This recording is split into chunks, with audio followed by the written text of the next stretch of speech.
Cillian Murphy, really good to meet you. You too. The character you play, the shivering soldier, I just want to talk to you about the process of getting into his headspace. Yeah. Because the man, when we see him, you can see the horror in his eyes of what he's experienced because he has had shell shock.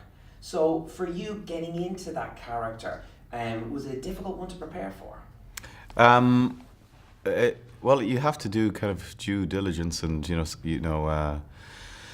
come fully briefed about what these men went through in as far as you can. And I also played this character on television in a show called Peaky Blinders, and that character's also come through the experiences of shell shock or trauma or PTSD as we now know it, but that's from World War I. So I was kind of familiar with it and I'd done the reading.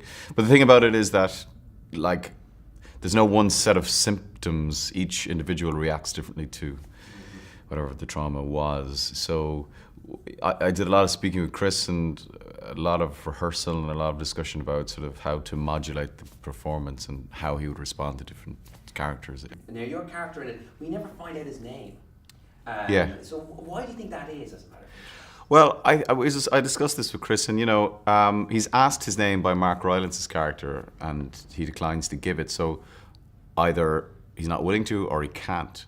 And I also think that's one reason. I also think that he's kind of representative of tens of thousands of soldiers that experience this trauma and this shell shock, and so he's sort of like, an amalgam of those people. So I think there's a variety of reasons as to why he doesn't, anyway, most of these characters are meeting each other for the first time. There's no backstory, there's like real-time storytelling, I did open it up on Twitter for anyone to send you a question. Okay. And don't worry, it's all good. And a girl by the name of Steph says, can you ask Cillian, not including Dunkirk, what's his favourite Nolan film he's been in and why? Oh, I couldn't name one that I've been in. It's too vain. I think, I went to see Memento in the cinema and it kind of changed everything for me. I was totally knocked out by it, and just the structure of it and the confidence of it and the performances. And then I met him afterwards, so that will always be, I suppose, my favourite because it introduced me to him, really. Because you've worked with him now, this will be your fifth time, really, now? Apparently. Yeah, 5 times. So have you noticed a big change in him, just in terms of his directing style or things that he would say to you on set since the first time on Batman Begins? No, I think it's more about, I'm aware of him sort of, he has his form, and he has his approach and his philosophy. And I can see him, on this one in particular, I could see him pushing it. It's 10 years since I did Inception with him, so it's quite a gap.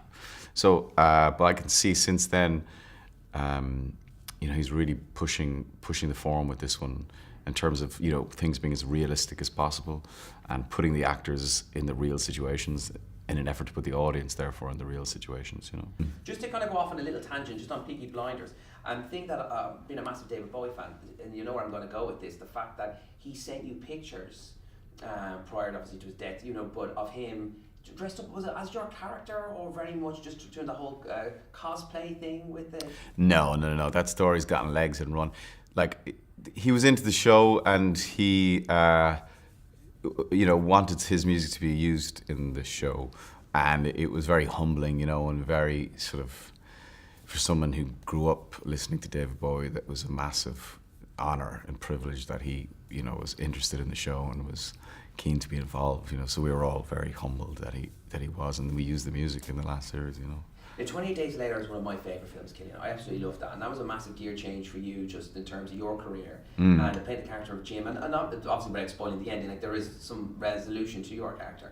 But Danny Boyle has spoken a lot about getting a third film off the ground. Yeah. Like, if that was ever to happen, and your character Jim was to be featured in it, would that be something you'd ever be keen on, going back to that world? Well, I think, Danny is one of my favourite directors, and I had the pleasure of working with him a couple of times. And when directors like Christopher Nolan or Danny Boyle call you up, you don't say no, really, because they're the best in the world. So sure, sure.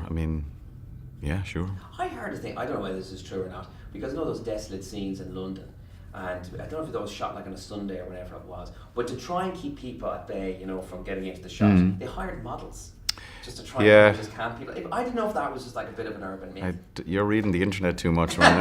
Is that right? No, we shot it really, really early in the morning, mid in the summer, and yeah, it was just basically goodwill to ask people just to not walk into the shot. You know what I mean? I'll stay up for a minute. Finally, Cillian, just before we go, this girl by the name of Cyclops Summers wants to know: did you learn something new from the newcomers in the cast? What was her name? Cyclops Summers. That's a strong name. There you go. Yeah. Okay. In terms of really working with Barry. Yeah, listen, Barry Keoghan is a gem. He's an absolute gem, and I hadn't worked with him before. I was aware of him, and then we ended up spending like all this time on a little boat on a kind of a reclaimed sea in Holland. So it was so bizarre but brilliant. And I think it's rare you find talent that kind of raw, you know. And then he delivers this performance. He's got this cut glass British accent, and he's just so heartbreaking in it, you know. I think, yeah, he's a real treasure. Oh, he's a great find. Cillian, thanks for your time. Thanks, man. Spin 1038.